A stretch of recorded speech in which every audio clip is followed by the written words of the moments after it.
How much trouble are the Cowboys in at left tackle? Well, I think there are 8, Skip, because Jerry's talking about we. Dak said, ain't no we paying the price. I'm going to be paying the price because I'm going to be the one that's going to be getting hit in the backside of my head. Skip, here's the thing. Jerry's talking out both sides of his mouth. Now, he's talking about this is the guy that we wanted. We got him, and we got him. We got Tyron Smith. Ooh, we brought him in to play left tackle. But you go out and sign a 40-year-old, but as of 3 days ago, they didn't have a job. It's the same thing, Skip. We're going to talk about this a little later with Trey Lance and Jimmy G. If they were so confident in Tyler Smith, they're not going out and signing a 40-year-old as insurance. If they were so sure in Trey Lance, Jimmy G would have been long gone. But we're going to talk about that in another segment, Skip. Look, you talk about you got this draft pick, we love Tyler Smith. He has everything that you had hoped for. The guy led the league in penalties last year, skipping college. Not the league, he led the nation. He led the NCAA, Skip. And by the way, in his very first exhibition game, his preseason game for the Dallas Cowboys, he had 2 penalties almost within a quarter. It was just barely over a quarter. He had a hold and a false start. But go ahead. The thing that you never really hear people say at left tackle is that they're a mauler. You want that from your guards. You want that from your center because you're playing in a confined space. When you're out there on that island, it's kind of like left tackle is kind of like corner. You're all alone. All the eyes are on you, and you got to be 300-plus pounds, but you got to have the feet of a 180-pound man. You got to be really, really light on your feet and playing in space. And we're going to see how much that mauler comes into effect because I think you need to be more graceful than mauler playing left tackle. But we're about to find out. But Jerry's done a great job of playing this kid up, but then all of a sudden, by the same token, you know what? Let me go get this 40-year-old that was without a job, hadn't played a full season in a very long time. Missed 2 games last year, missed 14, missed 5 here and there. So he's not the same Jason Peters. He's not the old Jason Peters. He's an old Jason Peters. So Skip, listen, I get what Jerry's saying. Jerry's trying to play this guy up. He's only, and I don't see it. I don't see a guy. I think he can be a great guard.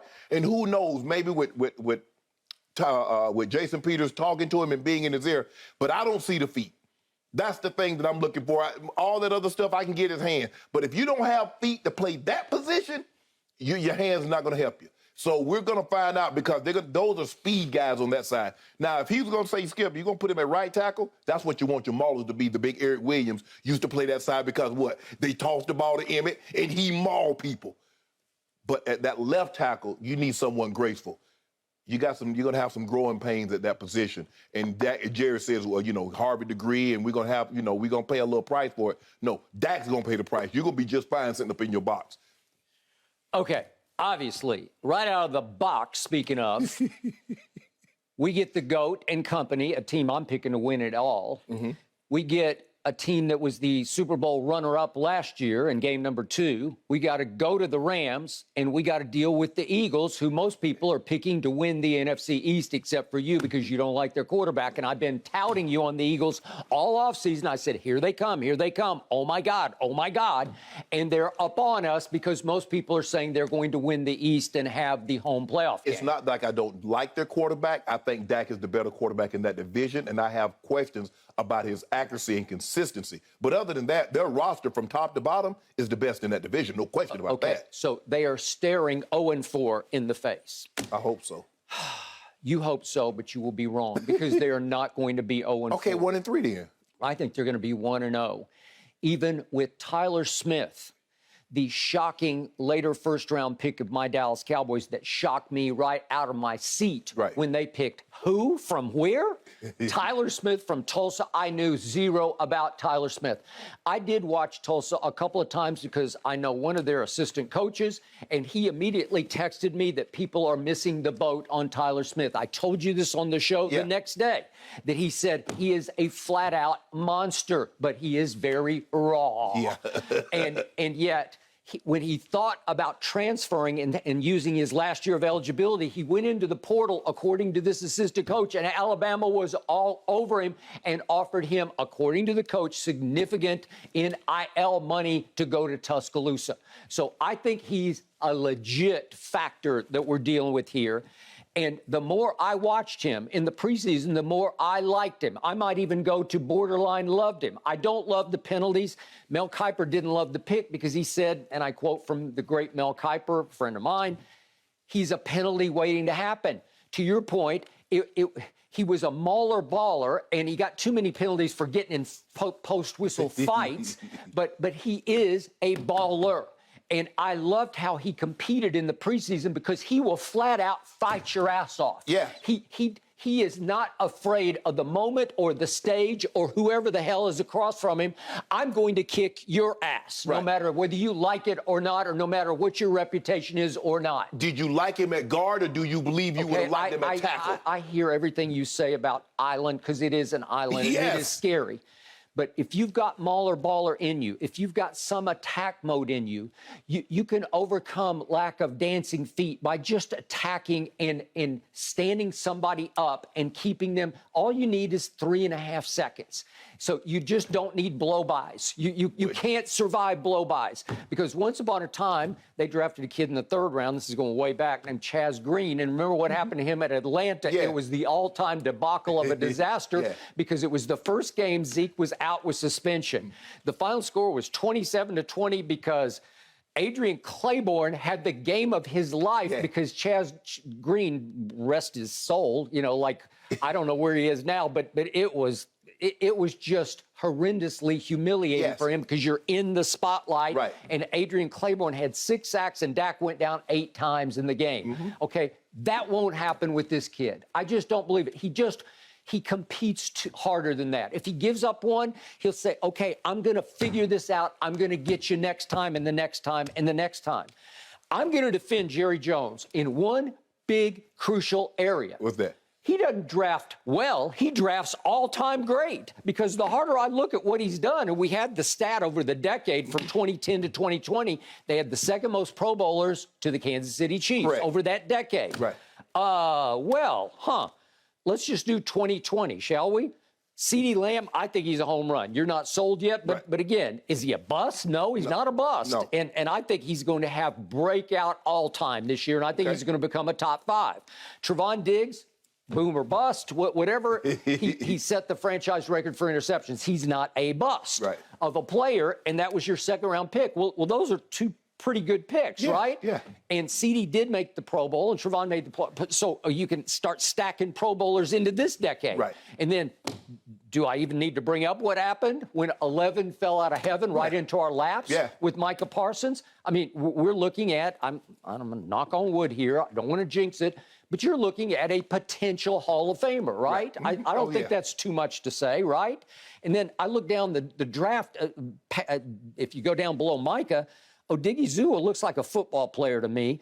And Mukwama that they got in the 6th round, every time I looked up in the preseason at safety, he's making another play. And he played opposite J.C. Horn at South Carolina. He's just a football player to me. And I can go on and on. That whole draft had a lot of potential. There's some kids who haven't got a shot yet, but it looks like it could be a really good draft. And if I'm not mistaken, I think they have 4 undrafted guys to make the team this year.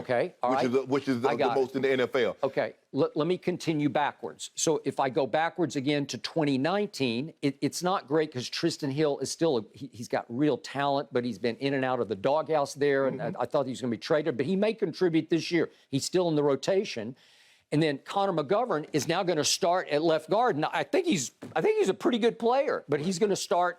Hell, he couldn't beat out Connor Williams. Okay, but Connor Williams is gone finally. Okay, and so I never loved. I'm going to get to Connor Williams in just a second. But guess who was the 3rd-round pick in that 2019 draft? Tony Pollard. I think he's poised to have a breakout year this year. So I think Jerry hit a home run. And again, does Jerry know football players? Well, he knows what Will McClay and the scouts and the assistant coaches tell him. But you have to give Jerry credit because the first 3 rounds, the buck stops on Jerry's desk because he is making the call. And he as he said, one of his kids, like his grandkids said, I may be a great grandkid at this point, said to him, you know, Granddad, what about CeeDee Lamb? You know, when CeeDee's falling and fell right into their lap. And at least he's not Jalen Reagor, right? He went a couple of picks later to Philadelphia. And been traded to Minnesota I know, and I said, that one baffles me, but CeeDee didn't baffle me at all. Okay, so now we go back to 2018. Help me out here. Leighton Vander Esch made a Pro Bowl, and I think if he's healthy this year, he could make another Pro Bowl.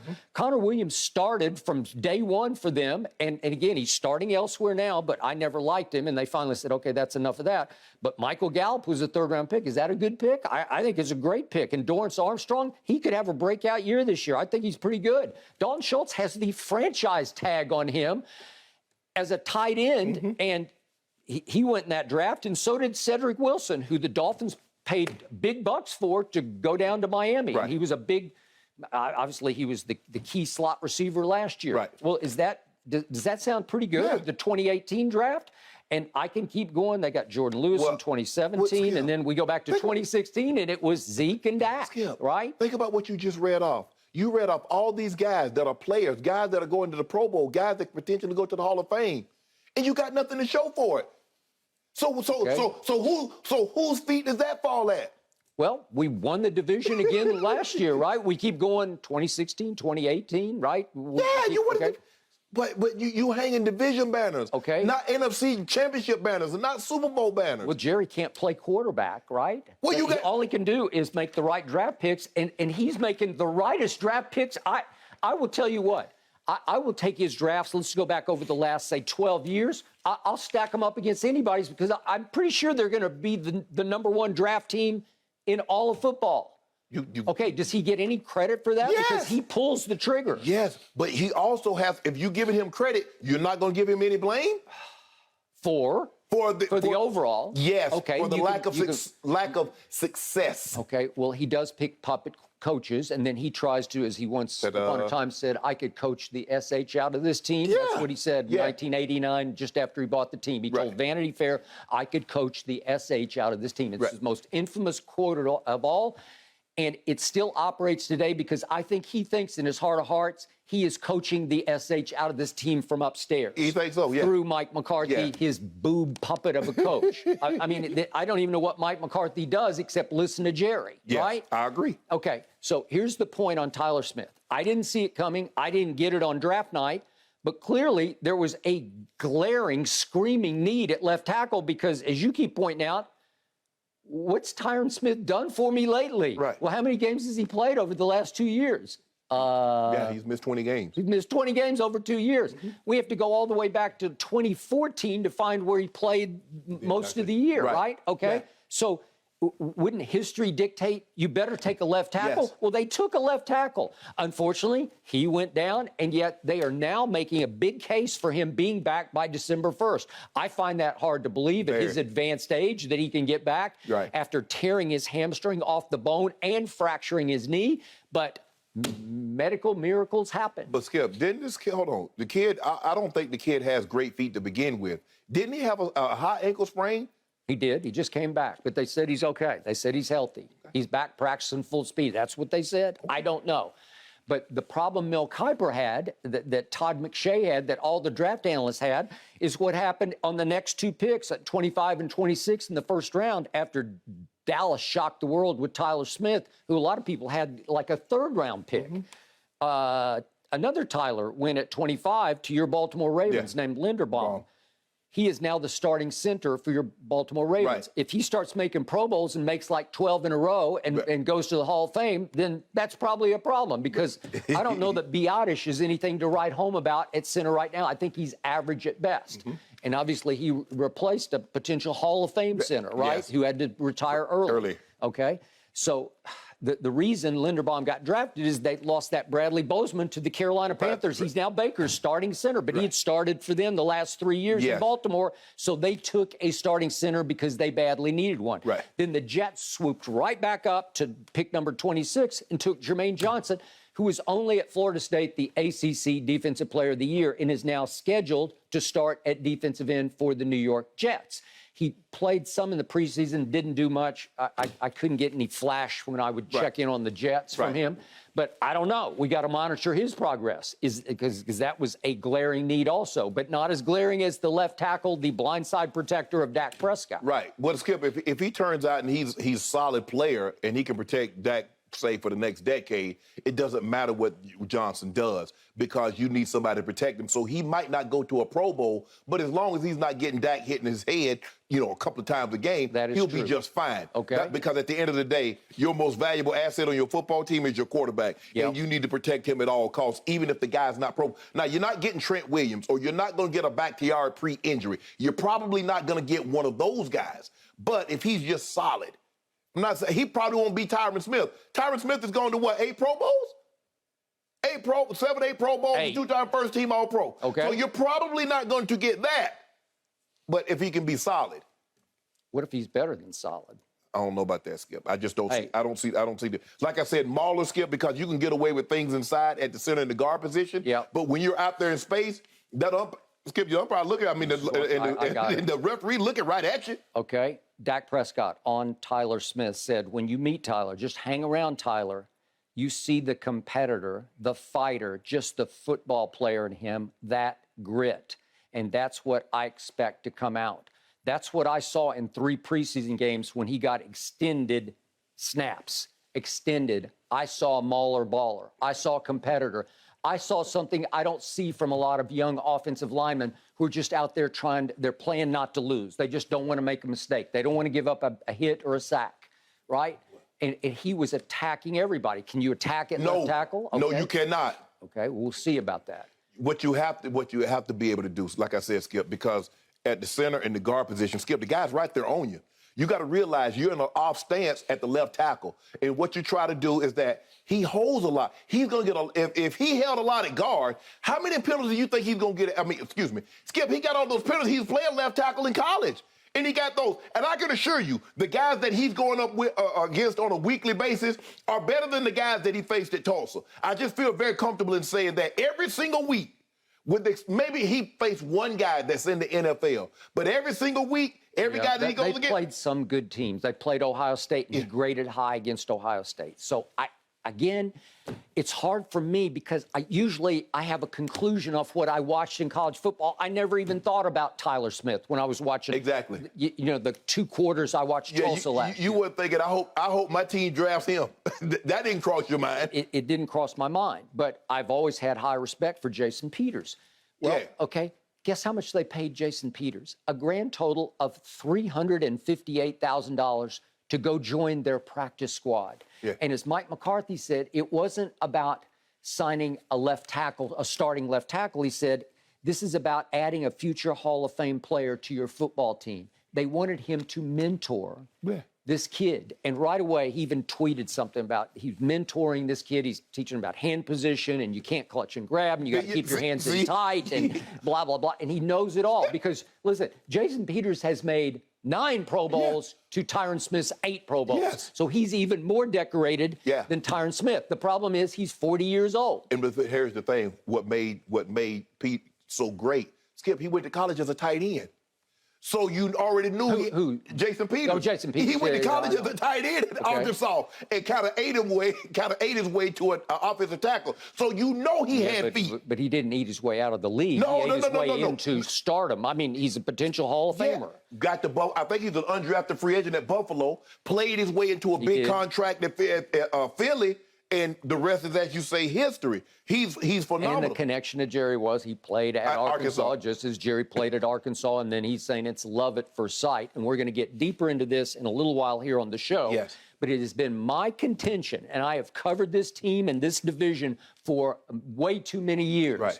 It has always been my contention that all those arch rivals in Philly, in Washington, in New York, deep down, secretly, they all wanted to be Dallas Cowboys. I even believe that Shannon Sharpe, in his heart of hearts, if he could have, he would wanted to be star on helmet. No, I wanted to trade for one of those helmets, but those are the most popular helmets when guys go to the Pro Bowl. Everybody wants. Well, there you go. The Stars, the Cowboys, or the Raiders. The Cowboys, they do. The Cowboys or the Raiders. Okay. Even the punters and the kickers can get off their helmets really quick. So all of a sudden, Jason Peters is singing a different tune after he blasted the Cowboys in 2018 about their arrogant, I hate America's team and all that. Yeah. I love it here, man, because I'm from Texas. Well, any kid who grows up in Texas, they want to play for this team. He's closer to Arkansas than he is to Texas. Okay, well, I think he's from a little small town. All right. Whatever. That is fine, but I'm happy to have him. Yes, I bet you are. I'm happy to have Tyler Smith as my starting left tackle as a very raw rookie. Okay. I think he'll be just fine. Thank you very much. I got a sneaky suspicion that come Monday you will not be singing that kind of praise. We'll see about that. Okay. I got a good feeling about this kid. You know. Yeah, I do. I really do. I'm not. This isn't heart over head. This is head over heart. Okay. Okay. 62% chance. It's going to be an awesome weekend. That we're going to win this game. The kickoff to the new season. Guys, Peter did start 15 games for the Bears last season, and PFF ranked him as their best offensive lineman. So thanks for watching, Undisputed fans. Subscribe here to get the very latest from Skip and Shannon. Plus, go watch a few segments from our other shows on FS1.